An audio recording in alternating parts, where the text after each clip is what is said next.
Hello friends, मैं Saurabh Suman SS exam गुरु YouTube channel पे आपका स्वागत करता हूं। बिहार पब्लिक सर्विस कमीशन द्वारा आयोजित होने वाले टीआरई टीचर रिक्रूटमेंट एग्जामिनेशन को लेके जो एग्ज़ाम होगा उसको लेके एक अपडेट आ गया है। परीक्षा के डेट में कोई परिवर्तन नहीं किया जाएगा, ये पूरी तरह से कह दिया गया है। एक मीटिंग हुई है, मैं आपको पूरा डिटेल देता हूँ। उसमें 24, 25, 26 और 27 अगस्त को ही प्रतियोगिता परीक्षा का आयोजन किया जाएगा, जबकि आपको पता है कि परीक्षा फॉर्म भरने की डेट में परिवर्तन हुए थे और 22 तारीख तक लास्ट डेट भी गया है। लेकिन उसमें भी आप वो अगर नोटिफिकेशन देखे होंगे या मेरा वीडियो देखे होंगे तो उसमें भी लिखा गया था कि ये लास्ट परिवर्तन है, मतलब इसके बाद परीक्षा के डेट में भी परिवर्तन नहीं होगा। आपको पता है कि कल तक 8.5 लाख से अधिक लोगों ने फॉर्म भर लिया है। तो मैं आपको बताता हूं कि इस बार का परीक्षा का पैटर्न, तरीका कैसा होगा, परीक्षा लेने का तरीका, क्योंकि आपको पता है कि बार बार हम सबके मन में ये ख्याल आता है कि परीक्षा क्या कदाचार मुक्त हो पाएगा। तो देखिए, इस बार की व्यवस्था बहुत ही अच्छी है। मैं आपको पूरा डिटेल बताता हूँ क्या क्या हुआ है। न्यूज़पेपर का कटिंग है, इसीलिए इसमें कोई भी तरह का प्लस माइनस की बात नहीं है, इफ़ एंड बट मेरी तरफ से कि मैंने कुछ इसमें जोड़ दिया, मैंने कुछ इसमें से हटा लिया। आमिर सुबहानी जो मुख्य सचिव हैं, उनकी अध्यक्षता में बीपीएससी के अध्यक्ष अतुल सर, अपर मुख्य सचिव गृह विभाग बी राजेंद्र सर, अपर महानिदेशक विशेष सचिव गृह के.एस. अनुपम सर एवं सभी डीएम, एसएसपी, एसपी के साथ ऑनलाइन बैठक आयोजित की गई थी, जिसमें अतुल प्रसाद सर ने कहा कि 24, 25, 26 और 27 अगस्त को प्रतियोगिता परीक्षा का आयोजन किया जाएगा। परीक्षा 2 घंटे की होगी, लेकिन अब यहाँ से शुरुआत हो रहा है। अभ्यर्थी को परीक्षा प्रारंभ होने के 2.5 घंटा पहले परीक्षा केंद्र में प्रवेश दिया जाएगा। मतलब परीक्षा अगर मान लेते हैं 10 बजे से शुरू होगा, मान लेते हैं, अभी टाइमिंग का कोई पता नहीं है, तो आपको 2.5 घंटा पहले पहुंचना पड़ेगा। 7:30 तक आपको परीक्षा केंद्र में प्रवेश दिया जाएगा और परीक्षा प्रारंभ होने के 1 घंटा पहले अभ्यर्थी का प्रवेश बंद कर दिया जाएगा। मान लेते हैं कि अगर आपका परीक्षा 10 बजे से है तो 9 बजे के बाद आप एग्जाम हॉल में इंटर नहीं कर सकते हैं। क्यों? क्योंकि उसी 1 घंटे के दौरान प्रश्न पत्र जोनल दंडाधिकारी द्वारा परीक्षा केंद्र में उपलब्ध करवाया जाएगा। मतलब एग्जाम सेंटर्स को 9 से 10, अगर एग्जाम का मैं टाइमिंग सोच के बताऊं 10 बजे का, तो 9 से 10 के बीच में एग्जाम हॉल में क्वेश्चन पेपर आएगा। इससे क्या होगा कि कोई ये नहीं है कि पेपर उसके पास आ गया और वो लेके चला जाएगा। इससे ये फायदा होगा, जो प्रश्न पत्र जाएगा वो डिजिटल लॉक वाले पेटी में भेजा जाएगा। और मैं इसका एक्सपीरियंस होल्डर हूँ कि नीट का जब एग्ज़ाम ऑब्जर्वर था मैं, तो ये डिजिटल लॉक वाला आता था जिसमें जीपीएस लगा होता है। जब हम बैंक से एग्ज़ाम सेंटर को लेके जाते थे सुबह सुबह, तो आपका गाड़ी कहाँ कहाँ जा रहा है, कहाँ पे ट्रैफिक के कारण रुक रहा है या क्या, सब मॉनिटर होता था। और उसमें क्या होता था कि एक बड़ा सा एग्ज़ाम लॉकर लगा हुआ था, ओटीपी आता था उतने टाइम पे, और उस ओटीपी से आप खोलेंगे, फिर आपके पास एक की रहेगा, फिर 1-2 बार ऐसा करके आप ही तभी उसको खोल सकते हैं डिजिटल लॉक को। और उसमें एक और सर्विस ये था कि अगर जैसे, क्योंकि हम लोग एग्जाम हॉल सेंटर पे जैमर लगवा देते हैं, तो भाई जब मेरे ही मोबाइल में ऑब्जर्वर, जैमर तो सबके मोबाइल में काम करेगा कि फ़ोन कॉल्स मैसेज नहीं आएंगे। तब वहाँ पे था कि इतने टाइम पे एक, अगर मान लेते हैं 10 बजे का टाइम है एग्ज़ाम शुरू होने का और 9:30 पेपर सेंटर में पेपर खोलने का, तो 9:30 में वो डिजिटल लॉक एक्टिवेट हो जाएगा और ओपन हो जाएगा।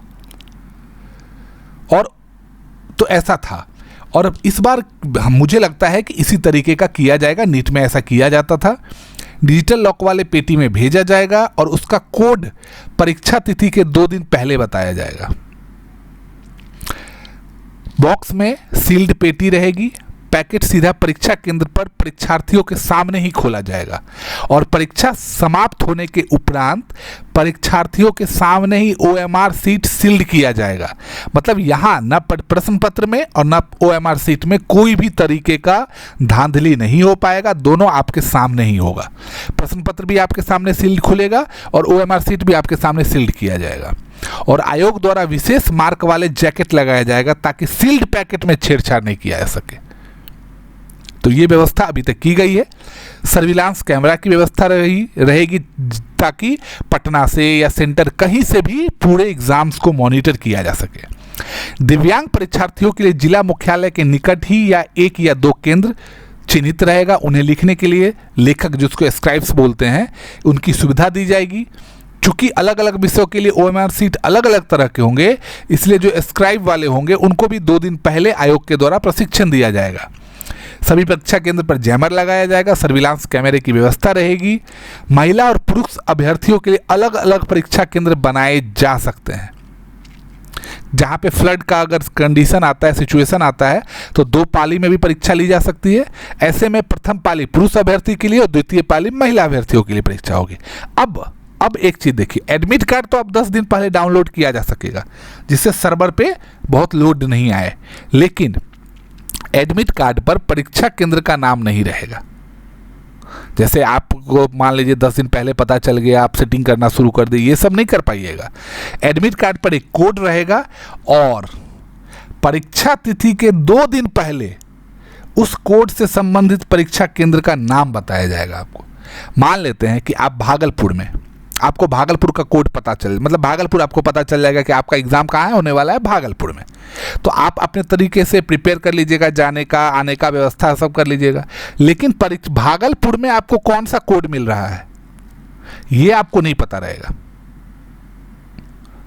और ये BPSC ने एक अच्छा किया है, ये सब चीज़ के लिए हम लोग बहुत ज़्यादा अप्रिसिएट करेंगे। एग्जाम्स में सिर्फ मेधावी बच्चे पास होने चाहिए, ये सबकी इच्छा रहती है। और उसके बाद अब सभी डीएम को 20 जुलाई से पहले परीक्षा केंद्रों की सूची उपलब्ध कराने का अनुरोध किया गया है। परीक्षा बेहद संवेदनशील है, ये भी कहा गया है। स्वच्छ, निर्विवाद, शांतिपूर्वक और कुशलता से परीक्षा संपन्न करने की जिम्मेदारी डीएम, एसपी और एसएसपी की रहेगी। परीक्षा तिथि को डीएम और एसएसपी स्वयं परीक्षा केंद्रों पर भ्रमण करेंगे और खुद उनकी निगरानी में परीक्षा संपन्न कराएंगे। मतलब सोच लीजिए कि जिला का नंबर 1 रैंक अधिकारी के अंडर में परीक्षा आयोजित होगी। तो ये परीक्षा से बड़ा लेके सबसे बड़ा अपडेट था। फिर मैं आपको पढ़ाई पे लेके एक अपडेट दूंगा। प्रभात खबर ने परीक्षा से जुड़ी तैयारी को लेके बार बार वो नंबर डाल रहे हैं कि आप संबंधित सवाल पूछिए। एक्सपर्ट के साथ वो बार बार अपना ज्ञान भी दे रहे हैं बच्चों के। एनसीईआरटी के साथ बिहार टेक्स्ट बुक को आधार बनाए, उन्होंने ऐसा कहा है। उन्होंने कुछ सवाल लिए हैं। अध्ययन सामग्री का चयन किस प्रकार करें, एक सवाल था जिसका जवाब उन्होंने दिया है कि अभ्यर्थी अध्ययन सामग्री का चयन सोच समझकर करे। 9वीं से 10वीं तक के शिक्षक अभ्यर्थी के लिए पेपर 1 भाषा के लिए सामान्य इंग्लिश और हिंदी व्याकरण के साथ साथ विद्यालय स्तर के इंग्लिश और हिंदी लिटरेचर को शामिल करना चाहिए। पेपर 2 भाग 1 विषय पत्र के लिए अभ्यर्थी को अपने विषय श्रेणी के अनुरूप 12वीं कक्षा तक की एनसीईआरटी, एससीईआरटी के साथ साथ स्नातक स्तर की कुछ पुस्तकों को शामिल करना चाहिए। पेपर 2 जिसमें सामान्य अध्ययन है, उसके लिए अध्ययन सामग्री के रूप में एनसीईआरटी के साथ साथ बिहार टेक्स्ट बुक को भी आधार बनाए, बेहतर होगा। सोशल साइंस के लिए 6ठी से 12वीं तक की, साइंस के लिए 6ठी से 10वीं तक के लिए और गणित के लिए जनरल मैथ की कोई पुस्तक को शामिल करें। रणनीति के बारे में जब सवाल किया गया है तो वही रणनीति यही है कि आप ज़्यादा दिग्भ्रमित नहीं होइए। Paper set, question paper PT और बीपीएससी का, एसएससी का पीटी के प्रश्न बैंक को आप बनाइए। प्रीवियस ईयर्स के क्वेश्चन पेपर को सॉल्व करना चाहिए। तो ये सब अपडेट है, बार बार पढ़ाई को लेकर अपडेट देते रहेंगे। पढ़ाई का वीडियो भी कल हमने डाला था, छोटे छोटे शॉर्ट्स वीडियो हम डालेंगे जिससे कि आपको ज़्यादा टाइम हमारे वीडियो पे बहुत ज़्यादा इतना कि 2 घंटा वीडियो पढ़ रहे हैं पर नहीं, आप जैसी तैयारी करते हैं कर रहे हैं, हम आपके सपोर्ट में रहेंगे और आपके लिए बार बार अपडेट से लेके पढ़ाई का भी वीडियो लगातार देते रहेंगे।